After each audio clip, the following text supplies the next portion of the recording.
ओम नमो भगवते वासुदेवाय। ओम नमो भगवते वासुदेवाय। ओम नमो भगवते वासुदेवाय। ओम नमो भगवते वासुदेवाय। नारायणं नमस्कृत्यं नारायणं नमस्कृत्यं नरं चैव नरोत्तमं नरं चैव नरोत्तमं देवीं सरस्वतीं व्यासं देवीं सरस्वतीं व्यासं ततो जयमुदीरये। ततो जयमुदीरये। नष्टप्रायेषु अभद्रेषु नष्टप्रायेषु अभद्रेषु नित्यं भागवत सेवया नित्यं भागवतसेवया भगवते उत्तम श्लोके भगवते उत्तम श्लोके भक्तिर्भवति नैष्ठिकी। भक्तिर्भवति नैष्ठिकी। ग्रंथराज श्रीमद् भागवतम की। तो स्कंद 4 अध्याय 13 श्लोक संख्या 28। नहीं वेदाम जान सकना यह इस प्रसंग में देवाना देवताओं का हेलनम तिरस्कार उपेक्षा वयम हम अणु सूक्ष्म अपि भी यत् जिससे न नहीं गृह्णन्ति स्वीकार करते हैं भागान भाग अंश स्वान अपने अपने ये जो देवः देवतागण कर्म साक्षिणः यज्ञ के साक्षी न विदामेह देवानां हेलनं वयमण्वपि यन्न गृह्णन्ति भागान् स्वान् ये देवः कर्म साक्षिणः।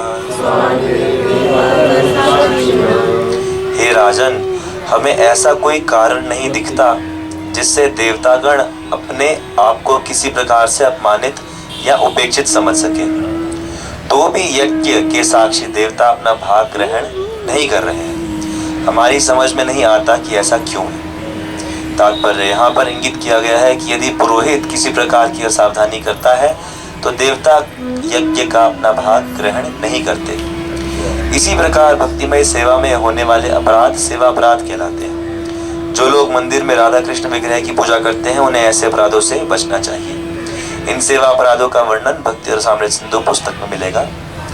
यदि हम विग्रह पर केवल दिखावे के रूप में सेवा करते हुए भेंट चढ़ाते हैं और सेवा अपराध पर ध्यान नहीं देते तो निश्चय ही राधा कृष्ण ऐसे अभक्तों की भेंट ग्रहण नहीं करते। अतः मंदिर में पूजा करने वाले भक्तों को अपनी विधियां नहीं बनानी चाहिए, वरन स्वच्छता के विधि विधानों का ध्यान रखना चाहिए, तभी भेंटें स्वीकार की जाएंगी। तो भगवान की सेवा में 32 सेवा अपराध होते हैं। 32 के 32 तो याद नहीं रहते, लेकिन एक बार पढ़ लेते हैं तो उनमें से जो गलतियां हम करते हैं वो हम लोग याद कर सकते हैं कि भाई हम ये गलतियां हम करते हैं और करते ही रहते हैं, लेकिन उसको बार बार पढ़ेंगे, बार बार ध्यान रखेंगे तो धीरे धीरे ऐसा नहीं होगा। ठीक है, तो मैं 32 सेवा अपराध पढ़ देता हूँ और सब लोग ध्यान से सुन लीजिए और सोच लीजिए कि हमारे से क्या क्या गलती होती है और उसको हमें कैसे ठीक करना है। सबसे पहला है सवारी पर चढ़कर मंदिर में प्रवेश करना। यहाँ मंदिर में प्रवेश से पहले जूते चप्पल ना उतारना, तो ये अपराध है। दूसरा, अर्चा विग्रह को देखते ही नमस्कार ना करना, ये भी अपराध है। देखते ही जैसे ही देखें वैसे ही प्रणाम करना है। तीसरा, स्नान करके मंदिर में प्रवेश ना करना, तो बिना स्नान के प्रवेश नहीं करना चाहिए। एक हाथ से भगवान को नमस्कार ना करें, जैसे प्रणाम करते हैं तो कई बार होता है माला में हाथ होता है, ऐसे एक हाथ करके रखते हैं, वो ठीक नहीं है। दोनों हाथों से प्रणाम होना चाहिए, ऐसे पूरा विधि बनाकर, तो एक हाथ से प्रणाम नहीं होता। अर्चा विग्रह के सामने अन्य देवी देवताओं की परिक्रमा ना करें। तो अन्य देवी देवता यानी कि ऐसा समझा जाए अगर कि अन्य देवी देवता भगवान के समान या उनको ऐसा जान के उनकी परिक्रमा या उनकी पूजा ना करें। अर्चा विग्रह के समक्ष पाँव ना पसारें, जैसे पैर फैला के ऐसे टेढ़े मेढ़े पैर करके जो बैठते हैं, नहीं बैठना चाहिए। और अपने पाँव को हाथ से ना छुएं, पैर को पकड़ते हैं भगवान मंदिर में बैठे बैठे, तो नहीं छूना चाहिए। अर्चा विग्रह के समक्ष लेटे नहीं, तो पर्दा होने के बाद ही लेट जाता है, लेटना नहीं है। अर्चा विग्रह के समक्ष खाए नहीं, तो पर्दा जनरली कर दिया जाता है जब भी प्रसाद वितरण होता है। कई बार घर के विग्रह के सामने नहीं होता कि चलो भगवान को प्रसन्नता होती है प्रसाद पाते देख के, वो अलग है। तो इसमें कई नियम ऐसे होंगे जो कई उन्नत भक्त कहते हैं कि उनका उल्लंघन भी होता है, तो उसमें कोई दोष नहीं है कि वो प्रेम के कारण, प्रेम में जैसे होता है ना कि कोई अनजान बच्चा सर पे चढ़े तो व्यक्ति को बड़ी परेशानी होगी कि अरे भाई क्या, और अपना ही बच्चा सर पे चढ़ेगा तो ये तो अपना ही बच्चा है। तो जिसके अंदर प्रेम हो जाता है उसके अंदर व्यवहार अलग कई बार दिख सकता है, लेकिन हम लोगों को ऐसा ध्यान रखना चाहिए अर्चा विग्रह के समक्ष झूठ ना बोले। तो भगवान वैसे ही नहीं बोलना चाहिए झूठ, लेकिन हम लोग कहाँ बाज आते हैं, तो कम से कम भगवान के विग्रह के सामने नहीं बोलना चाहिए। अर्चा विग्रह के समक्ष जोर से ना बोले, यानी कि अहंकार में डांटते हुए या ऐसे चिल्लाते हुए ना बोले। अर्चा विग्रह के समक्ष व्यर्थ की बातें ना करें, जैसे कीर्तन करते करते बीच में कुछ आते ना, भाई आज ऐसे हो गया, आज वैसे हो गया, हम बातें कर लेते हैं, तो नहीं करनी चाहिए। अर्चा विग्रह के समक्ष रोए नहीं, तो यह संसारी रोना है कि संसार की किसी कष्ट में एक वस्तु पे रो लिए, कि ऐसे नहीं। भगवान के प्रेम में रोया जा सकता है, लेकिन ऐसे रोना नहीं चाहिए। अर्चा विग्रह के समक्ष अन्यों के साथ व्यवहार ना करें। जब राजा हो महल में तो आपस में बातें नहीं होती, जैसे जब टीचर हो क्लास में तो आपस में ज्यादा वो नहीं होना चाहिए। अगर आपस में कुछ हो भी तो टीचर के संबंध में ही होना चाहिए। तो जब भगवान के विग्रह के समक्ष हम हैं तो हमें ऐसा ध्यान देना चाहिए कि अन्यों के साथ लेन देन व्यवहार ये सब चीजें कम से कम हो और भगवान पर ही ज्यादा ध्यान रहे। अर्चा विग्रह के समक्ष कटु वचन, कड़वे शब्द ना बोले। अर्चा विग्रह के समक्ष कंबल ना ओढ़े। अर्चा विग्रह के समक्ष अन्यों से ईर्ष्यालु होकर बातें ना करें, एक दूसरे की निंदा या एक दूसरे से ईर्ष्या के भावना से कुछ डांटना बोलना, ये सब नहीं करना है। अर्चा विग्रह के समक्ष अन्यों की प्रशंसा ना करें। तो यहाँ पर अन्य का मतलब है कि जो भक्त नहीं है। भक्तों की प्रशंसा कई बार भगवान के सामने की जाती है भगवान को प्रसन्न करने के लिए, लेकिन अन्य यानी कि भाई वो पिक्चर आई है उसमें बड़ी अच्छी एक्टिंग किसी ने करी है, या वहाँ पर किसी ने प्लॉट खरीदा है बड़ा सुंदर है उसका ऐसा है, तो ऐसी प्रशंसा नहीं। जो भगवान के भक्ति की या भक्ति में कार्य किया तो वो करनी चाहिए। अर्चा विग्रह के समक्ष गाली गलौज ना करें। अर्चा विग्रह के समक्ष वायु त्याग ना करें। जैसे डकार आती है, कभी नीचे से वायु त्याग होती है, तो वो विग्रह के समक्ष नहीं होना चाहिए। इसीलिए अपना जो पाचन क्रिया है उसको ठीक रखना, ये भी विग्रह सेवा का हिस्सा है। और विशेष रूप से ये भी है कि जब सेवा कर रहे होते हैं, जैसे दर्शनार्थियों को अपराध कम लगते हैं, और जो सेवा कर रहा होता है, सेवा करते समय अगर होता है तो ज़्यादा लगते हैं। तो इसीलिए हम अगर सिर्फ दर्शनार्थी हैं तो लगेंगे, लेकिन थोड़ा कम लगेंगे, और सेवा करते हुए और ध्यान रखना चाहिए। अर्चा विग्रह की पूजा की 64 वस्तुओं की उपेक्षा ना करें। तो अर्चन पूजन की जो भी वस्तुएं हैं उनकी उपेक्षा करना या उनका ध्यान ना रखना, उनको सामान्य भाव से देखना। अर्चा विग्रह को भोग लगाए बिना कुछ भी ना खाना, तो ये अपराध है, सेवा अपराध। भगवान को भोग लगाए बिना खाना। अर्चा विग्रह को मौसमी फल उपलब्ध होने पर तुरंत भोग लगाना चाहिए। जिस मौसम में जो चीज विशेष है वो भगवान को, कि हमारे मन में होता है ना कि हम खाएं, तो नहीं, भगवान को खिलाने का भाव होना चाहिए। अर्चा विग्रह को ताजे अछूत फल यानी कि ताजे स्वच्छ वस्तुएं अर्पण करनी चाहिए, कोई बासी या पुरानी वस्तुएं अर्पण नहीं करनी चाहिए। अर्चा विग्रह की ओर पीठ करके ना बैठे, भगवान की तरफ पीठ नहीं होनी चाहिए बैठते समय। अर्चा विग्रह के समक्ष अन्यों को नमस्कार ना करें। अन्यों का मतलब ऐसा है कि कोई सांसारिक व्यक्ति इत्यादि। गुरु को फिर भी, अगर गुरु की बात है तो कभी गुरु की अगर आज्ञा हो तो गुरु को प्रणाम किया जा सकता है, नहीं तो जैसे दीक्षा के समय महाराज कहते हैं कि पहले विग्रह को प्रणाम करो फिर गुरु को प्रणाम करो। तो ऐसे कर सकते हैं, लेकिन अगर गुरु मना करे तो गुरु को भी उस समय प्रणाम ना करो अगर वो विग्रह के सामने है। अपने गुरु की अनुमति के बिना अर्चा विग्रह के निकट ना बैठे। तो ज्यादा आगे भागने की कई बार लोगों को होती है कि भाई मैं, जैसे बड़े मंदिरों में तो ज्यादा होता है कि भाई मैं दर्शन कर लूँ, ऐसा कर लूँ, वैसे कर लूँ, या आगे घुस के बैठूँ, वहाँ घुस के बैठूँ। तो ऐसा नहीं करना चाहिए, अनुमति या सेवा होने पर ही करना चाहिए। अर्चा विग्रह के समक्ष आत्म प्रशंसा सुनकर गर्वित नहीं होना चाहिए। अगर कोई भक्त समझ के आत्म प्रशंसा करे तो गर्वित नहीं होना चाहिए। अर्चा विग्रह के समक्ष देवताओं की निंदा नहीं करनी चाहिए। तो देवता जो है वो भी भगवान के सेवक ही हैं, और ऐसा सोचा जाए कि भाई देवता निकृष्ट है या भाई ये तो संसार में ही है, ये सोच के इनकी निंदा करी जाए तो ये भी भगवान के प्रति अपराध है। अर्चा विग्रह के समक्ष अन्य के प्रति निष्ठुर ना बने। निष्ठुर का मतलब कई बार होता है ना कि कोई भक्त हमें पसंद नहीं आया, वो आया तो मुंह फेर लेते हैं, या चलो प्रणाम कर लिए, चलो ऐसे आधे कच्चे मन से प्रणाम कर लिया। ऐसे निष्ठुर नहीं बनना चाहिए। विग्रह के सामने ये बार बार याद दिलाना चाहिए अपने आप को कि जो भी है वही भगवान के सामने, भगवान के लिए सब एक है, तो सबके साथ प्रेममय व्यवहार करना चाहिए। मंदिर के सारे उत्सव मनाएं, तो जो भी उत्सव है हमारे, उनको चाहे छोटे अंग में चाहे जब बड़े अंग में जैसा भी कर सके मनाना चाहिए। और अर्चा विग्रह के समक्ष कलह ना करें। तो लड़ाई झगड़ा वाद विवाद अर्चा विग्रह के समक्ष नहीं होना चाहिए। अगर ऐसा होता है तो भगवान सेवा स्वीकार नहीं करते। लेकिन यहाँ पर जो प्रसंग चल रहा है वहां पर ब्राह्मण कह रहे हैं कि हमने ऐसा कुछ भी नहीं किया कि देवतागण हमारी आहुति स्वीकार ना करें। तो राजा अंग जो है वो अश्वमेध यज्ञ कर रहे हैं, और अश्वमेध यज्ञ करते हुए ब्राह्मणों को ये लग रहा है कि स्वीकार नहीं हो रही हमारी आहुति।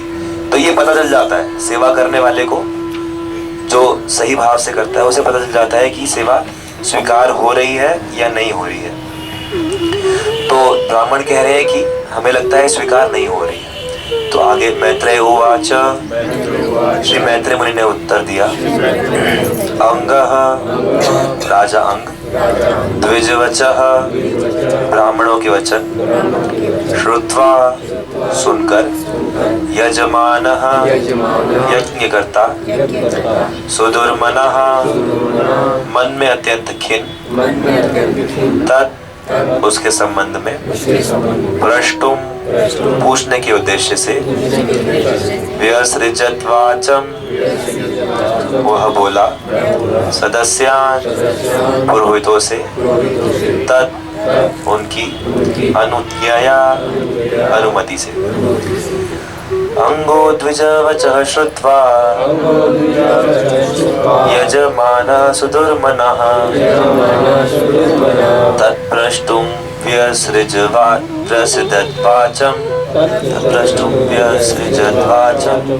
सदस्यांस्तत् अनुज्ञया। श्री मैत्रेय मुनि ने बतलाया कि पुरोहितों के इस कथन को सुनकर राजा अंग अत्यंत खिन्न हो उठा। तब उसने पुरोहितों से कुछ कहने की अनुमति मांगी, और यज्ञ स्थल में उपस्थित समस्त पुरोहितों से उसने पूछा, न नहीं, आगच्छन्ति आ रहे हैं, आहुताः आमंत्रित किए जाने पर, देवाः देवगण, न नहीं, गृह्णन्ति स्वीकार कर रहे हैं, ग्रहान भाग, यह इस यज्ञ में, सदसः पतयः हे पुरोहितों, ब्रूत कृपया बताएं, किम क्या, अवध्यम अपराध, मया मेरे द्वारा, कृतम किया गया। नागच्छन्त्याहुता देवा न गृह्णन्ति ग्रहाणिः सदसस्पतयो ब्रूत किमवद्यं मया कृतम्। राजा अंग ने पुरोहित वर्ग को संबोधित करते हुए पूछा, हे पुरोहितों, आप कृपा करके बताएं कि मुझसे कौन सा अपराध हुआ है। आमंत्रित होने पर भी देवता ना तो यज्ञ में सम्मिलित हो रहे हैं और ना अपना भाग ग्रहण कर रहे हैं। तो देवता ग्रहण नहीं कर रहे हैं। ब्राह्मणों ने कहा कि सामग्री सब शुद्ध है, हमारा मंत्र उच्चारण सब शुद्ध है, हमारी विधि सब शुद्ध है, लेकिन फिर भी नहीं आ रहे हैं। तो राजा को ये समझ में आया कि इसका मतलब कहीं ना कहीं कुछ मेरा अपराध है। और ऐसा होता है कि अगर बहुत सारी चीज हो रही है तो किसी एक व्यक्ति के अपराध के कारण भी कुछ चीज कई बार फलित नहीं होती। तो अगर कुछ भी गड़बड़ हो रहा है तो हमें समझ लेना चाहिए कि हम लोग या हम में से कोई अपराध कर रहा है। तो दूसरों का तो नहीं, लेकिन हमें अपने अपराध शोधन का प्रयास करते रहना चाहिए। जैसे यहाँ पर राजा अंग ने कहा, राजा अंग ने ब्राह्मणों से सुनने पर उन पर संदेह नहीं किया, डाउट नहीं किया कि नहीं ये झूठ बोल रहे हो सकते हैं या कुछ गड़बड़ होगी। उसने स्वीकार किया कि शायद कहीं ना कहीं कोई गलती मुझ में है। और ये अंतर्मुखी होने का सबसे पहला स्टेप है और सबसे महत्वपूर्ण स्टेप है कि गलती मुझ में कहाँ है। हम लोग कुछ भी गलत होता है तो सबसे पहले गलती बाहर ढूंढते हैं, लेकिन जब गलती अंदर ढूंढना शुरू कर देंगे तभी मन जो है वो शांत होने लग जाएगा। क्योंकि अंदर अपनी गलती ढूंढेंगे, दोष मिलेगा, उसका शोधन करेंगे तो उन्नति होगी। और बाहर दोष ढूंढते रहेंगे तो हमेशा विचलित रहेंगे। हाँ, उसमें गलती है, नहीं उसमें गलती है, नहीं उसमें गलती है। तो गलतियां हर जगह है, लेकिन सबसे बड़ी गलती हमारे अंदर है। तो ये वो पूछ रहे हैं कि क्या ऐसा पाप कर्म है, क्या ऐसा अपराध है। तो आगे ब्राह्मणगण क्या उत्तर देते हैं कल चर्चा करते हैं। ग्रंथराज श्रीमद् भागवतम की किसी का कोई प्रश्न तो चर्चा कर सकते हैं। तो जो गलतियां हो रही हैं उनके लिए प्रायश्चित करें और भक्ति करें। और प्रभु जी पता भी होता है कि हो रही है गलती। प्रभु जी इन चीजों के बारे में तो क्या हमें नहीं वो नहीं, हम मतलब अपने बारे में सोचो बस।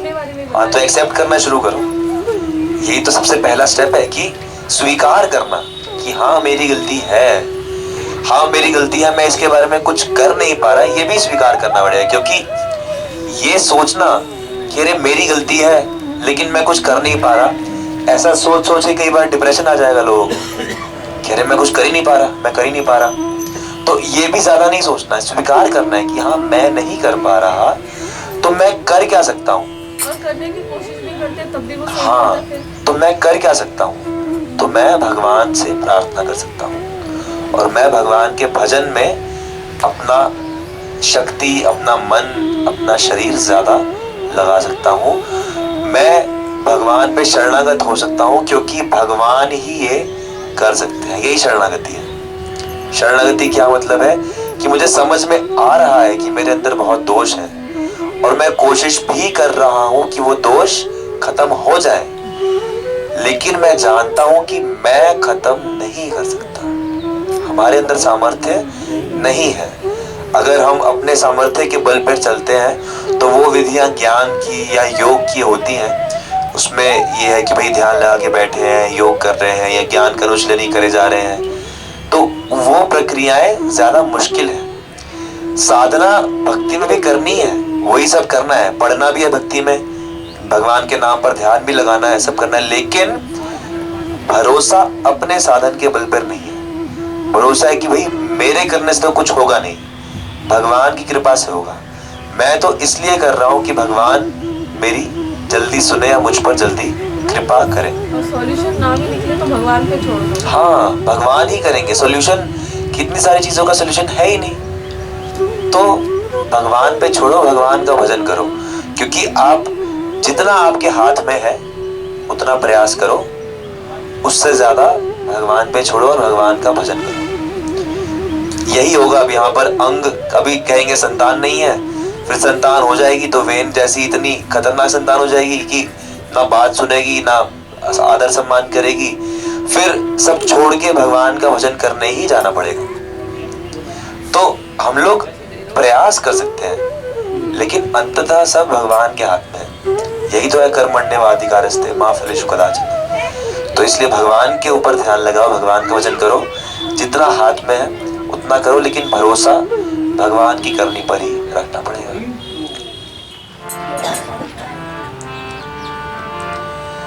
अधरम मधुरम वदनम मधुरम नयनम मधुरम हसितम मधुरम अधरम मधुरम वदनम मधुरम नयनम मधुरम हसितम मधुरम हृदयम मधुरम गमनम मधुरम हृदयम मधुरम गमनम मधुरम मधुराधिपतेरखिलं मधुरम मधुराधिपतेरखिलं मधुरम वचनं मधुरं चरितं मधुरं वचनं मधुरं चरितं मधुरं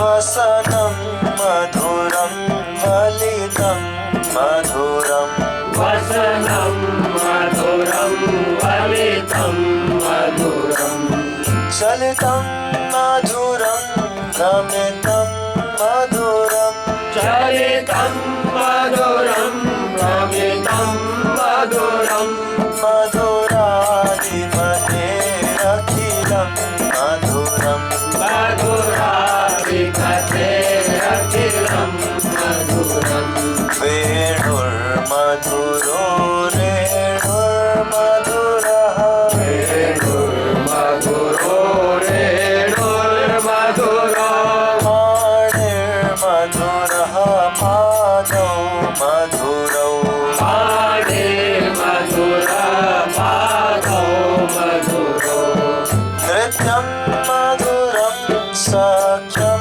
मधुरं नृत्यं मधुरं सख्यं मधुरं मधुराधिपतेरखिलं मधुरं मधुराधिपतेरखिलं मधुरं गीतं मधुरं गीतं मधुरं गीतं मधुरं गीतं मधुरं भोक्तं मधुरं सूक्तं मधुरं भोक्तं मधुरं सूक्तं मधुरं रूपं मधुरं तिलकं मधुरं रूपं मधुरं तिलकं मधुरं मधुराधिपतेरखिलं मधुरं मधुराधिपतेरखिलं मधुरं करणं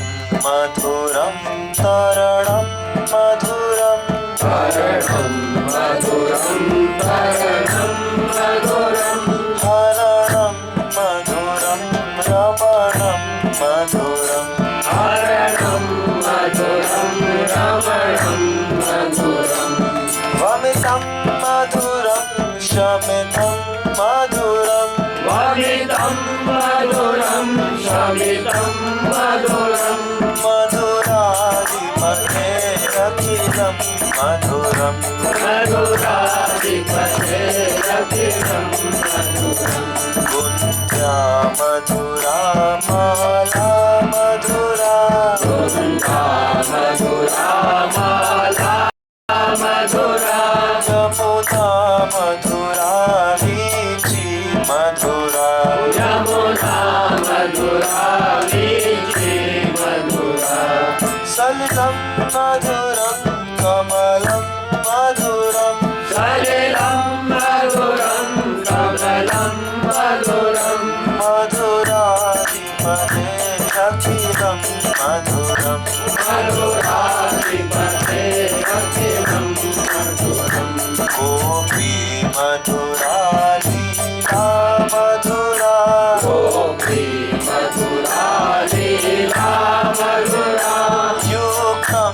मधुरं मोक्षं मधुरं योगं मधुरं मोक्षं मधुरं दृष्टं मधुरं श्रेष्ठं मधुरं श्रेष्ठं मधुरं श्रेष्ठं मधुरं